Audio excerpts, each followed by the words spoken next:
ಇನ್ನೂ ನೋಡಿ, ಇನ್ನೂ 100% ಎ ಐ ವ್ಯಾಲ್ಯೂಯೇಷನ್ನು ಸಕ್ಸಸ್ ಆಗಿಲ್ಲ. ಅದು ತುಂಬ ಎಕ್ಸ್ಪೆರಿಮೆಂಟ್ ನಡಿಬೇಕು. ಈಗ ಅದರ ಕ್ಯಾಲಿಬ್ರೇಷನ್, ಎ ಐ ಕ್ಯಾಲಿಬ್ರೇಷನ್ ಅಂತ ನಡಿಬೇಕು.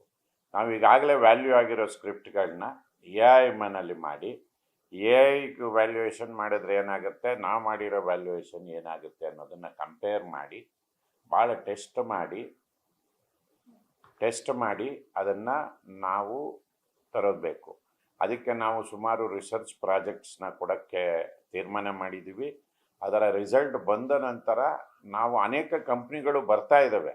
ಯಾವ ಕಂಪ್ನಿ ಬಂದರೂ ನಾವು ಈಗಾಗಲೇ ಹೇಳಿದ್ದೀವಿ, ಮೊದಲು ನಾವು ಸ್ಕ್ರಿಪ್ಟನ್ನು ಕೊಡ್ತೀವಿ, ವ್ಯಾಲ್ಯೂ ಆಗಿರೋ ಸ್ಕ್ರಿಪ್ಟ್. ಆಲ್ರೆಡಿ ಕಳೆದ ಎಕ್ಸಾಮ್ಗಳಲ್ಲಿ ವ್ಯಾಲ್ಯೂ ಆಗಿರೋ ಸ್ಕ್ರಿಪ್ಟನ್ನು, ಆ ಸ್ಕ್ರಿಪ್ಟನ್ನ ವ್ಯಾಲ್ಯೂ ಮಾಡಿ ನಮಗೆ ಕಂಪ್ಯಾರಿಸನ್ ಕೊಡಿ, later on we will think ಅಂತ ಹೇಳಿದ್ದೀವಿ.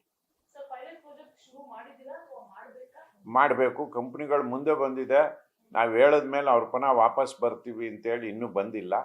ಬಂದಾದ ಮೇಲೆ ಡೆಫಿನೆಟ್ ಆಗಿ ಇದು ಮಾಡ್ತೀವಿ. ನಮ್ಮಲ್ಲಿ ಕಾಲೇಜಲ್ಲಿ ಅನೇಕ ಪ್ರೊಫೆಸರ್ಸ್ಗಳು ಎಲ್ಲಿ ಎ ಐ ಪ್ಲಾಟ್ಫಾರಮ್ ಇದೆ ಅವರು ಎಕ್ಸ್ಪೆರಿಮೆಂಟ್ಗಳನ್ನ ಮಾಡ್ತಾ ಇದ್ದಾರೆ. ಅವ್ರದ್ದೇ ಆದ ಕಾಲೇಜುಗಳನ್ನು, ಅಟಾನಮಸ್ ಕಾಲೇಜುಗಳನ್ನ ಸ್ಕ್ರಿಪ್ಟನ್ನ ವ್ಯಾಲ್ಯೂ ಮಾಡಿ ಟ್ರೈ ಮಾಡ್ತಾ ಇದ್ದಾರೆ.